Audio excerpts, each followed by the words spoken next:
وقتی یه تجربه خیلی بد و دردناک از یه نسل به نسل بعدی میره و روی کسایی اثر میذاره که اصلا خود اون اتفاق رو ندیدن، بهش میگن ترومای بین نسلی. دانشمندا 3 راه اصلی براش پیدا کردن که چطور منتقل میشه. وقتی پدر یا مادر تروما داره، معمولا خیلی حساس میشه. اضطرابش زیاد میشه و از نظر احساسی یکم دور میشه. این واکنش ها باعث میشه رفتارش با بچه‌هاش عوض بشه و همینجوری تروما میره نسل بعد. مثلا اگه با یه مامان ترومادار بزرگ شی، ترس ها و ناامنی هاش رو میگیری و اینا باعث میشه تو هم ریسک و خطر رو یه جور دیگه ببینی و باهاش کنار بیای. بعد وقتی بزرگ شدی همون ناامنی ها رو میدی به بچه‌هات.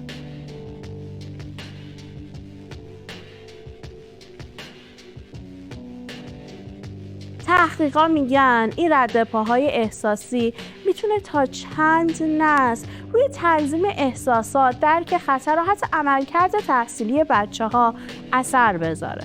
اتفاقای تاریخی خیلی سنگین و خرابکاری‌هایی که توی ساختار جامعه کردن میتونن چند نسل رو توی چرخه تروماهای جمعی گیر بندازن. مثلا مدارس شبانه روزی کانادا که برای متمدن کردن بچه‌های بومی درست شده بودن. یه قرن تمام بچه‌های کوچیک بومی رو از فرهنگشون جدا کردن. مجبورشون کردن مثل سفیدپوستا زندگی کنن و خیلی هاشون رو کتک زدن و اذیت کردن. بعدن این بچه‌ها دیگه نتونستن درست برگردن توی جامعه. رابطه هاشون خراب شد، هویت فرهنگیشون رو از دست دادن، فقیر شدن، معتاد شدن و در نهایت هم تروماشون رو دادن به بچه‌هاشون و چرخه ادامه پیدا کرد. با گذشت زمان این رفتارها انقدر عادی میشن توی جامعه که دیگه نمیتونی بفهمی کدومش فرهنگه و کدومش فقط واکنش به تروماست.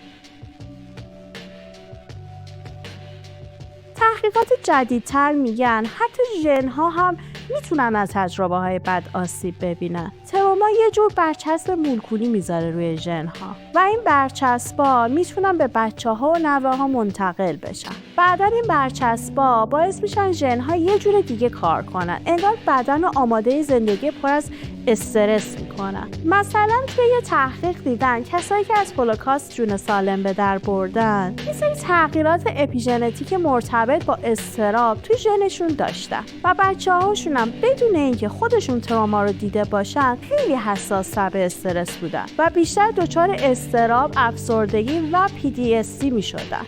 مصرف مواد که خیلی برای فرار از درد احساسی استفاده میکنن خودش این تغییرات اپیژنتیک رو قوی‌تر میکنه. بچه‌های پدر مادر معتاد معمولاً از بدو تولد استعداد بیشتری برای اعتیاد دارن. یه چرخه خیلی کثیف که ریشه‌اش توی بیولوژی خالصه. خب حالا کدومش درسته؟ همشون. فرض کن یه مرد از جنگ برمیگرده. ترومای جنگ شخصیت خودش و همه مردای هم نسلش رو عوض میکنه. دختر کوچیکش که هنوز بچه است تحت تاثیر این رفتارهای جدید باباش قرار میگیره و ژن‌هاش یه سری برچسب استرسی میگیرن. وقتی این دختر مادر میشه پسرش بعضی از این برچسبا رو به ارث میبره و بعداً بدون اینکه حتی پدر بزرگش رو دیده باشه یه سری رفتارهای اونو تکرار میکنه.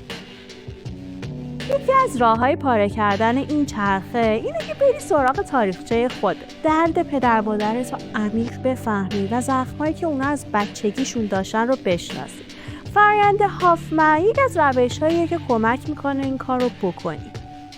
وقتی ریشه ها رو شناختی میتونی بخشای فاسدش رو هرس کنی و نذاری نسل بعد با همون بار سنگین بزرگ بشن. تو چی فکر میکنی؟ حس میکنی یه باری روی شونه‌هاته که مال خودت نیست؟